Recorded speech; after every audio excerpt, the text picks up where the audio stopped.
জুবিন গাৰ্গৰ মৃত্যুৰ ন্যায় বিচাৰি মঙলদৈত বিজেপিৰ বিশাল জনসমদল যাত্ৰা।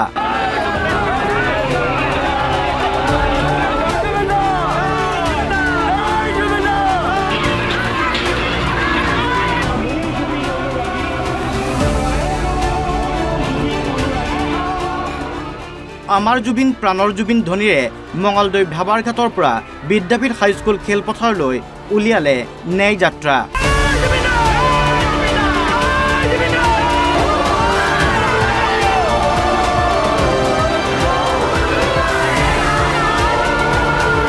জুবিন গাৰ্গৰ ঘটনাক লৈ চৰকাৰখনক খোলঠেকত পেলাবলৈ একাংশই চেষ্টা কৰি আছে বুলি অভিযোগ আনিলে দিলীপ শইকীয়াই। পলিটিক্স নকৰিবা বুলি ভাষণত উল্লেখ কৰে ৰাজ্যিক বিজেপিৰ সভাপতি দিলীপ শইকীয়াই। বিজেপি একাংশ ৰাজনৈতিক দলৰ নেতাই বা একাংশ সামাজিক মাধ্যমত আমাক টাৰ্গেট কৰিছে। তেওঁলোকে এটা এজেণ্ডা প্ৰপগণ্ডা কৰিছে যে আমাৰ চৰকাৰখনক কেনেকৈ অস্থিৰ কৰিব পাৰি, ভাৰতীয় জনতা পাৰ্টীক কেনেকৈ ৰাইজৰ সন্মুখত হেয়া প্ৰতিপন্ন কৰিব পাৰে। এই পলিটিকেল এজেণ্ডা আমি ধিক্কাৰ দিছোঁ প্ৰথমতে, কাৰণ জুবিন দা ৰাজনীতিৰ বিষয় নহয়। জুবিন দাক লৈ কোনেও ৰাজনীতি কৰিব নোৱাৰে। জুবিন দা ৰাজনীতিৰ বহুত ঊৰ্ধত। তেওঁ নিজে কৈ গৈছিল পলিটিক্স নকৰিব বন্ধু। তথাপিও জুবিন দাৰ আহ্বানক কোনোবাই ভৰিৰে নোৱাৰি কেৱল ৰাজনৈতিক ৰুটি হেঁকাত ২৬ত কেনেকৈ নিৰ্বাচন জিকিব পাৰে তাৰ কেৱল মাত্ৰ লক্ষ্য সন্মুখত ৰাখি একাংশ ৰাজনৈতিক দলে এইকেইদিন বিজেপিৰ বিৰুদ্ধে চৰকাৰখনৰ বিৰুদ্ধে যিবিলাক কথা কৈছে তাকো আমি তীব্ৰ নিন্দা কৰিছোঁ।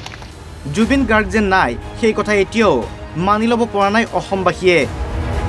জুবিন সদায় অসমবাসীৰ মাজত জীয়াই থাকিব বুলি সমদলত অংশগ্ৰহণ কৰি উল্লেখ কৰে মন্ত্ৰী পীয়ুষ হাজৰিকাই। আজি প্ৰায় ১ মাহ ৩ দিন অসমৰ প্ৰত্যেকগৰাকী মানুহ দুখত আছে।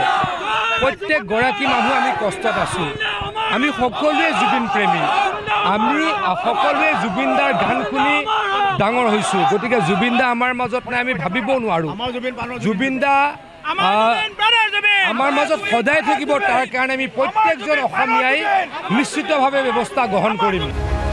দোষীৰ কঠোৰ শাস্তিৰ বাবে চৰকাৰে এছআইটিক আহ্বান জনায় মন্ত্ৰী পীয়ুষ হাজৰিকাই। আমি চৰকাৰক আহ্বান জনাম বা এছআইটিক আহ্বান জনাম, ন্যায়পালিকাক আহ্বান জনাম যাতে এই ক্ষেত্ৰত কোনো ধৰণৰ কম্প্ৰমাইজ কৰা নহয়।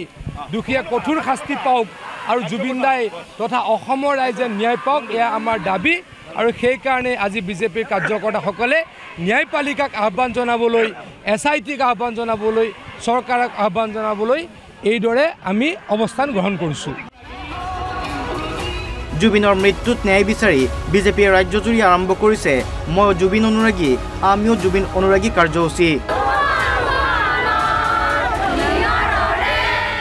মঙলদৈৰ পৰা গৌতম চহৰীয়া, অসম লাইভ 24।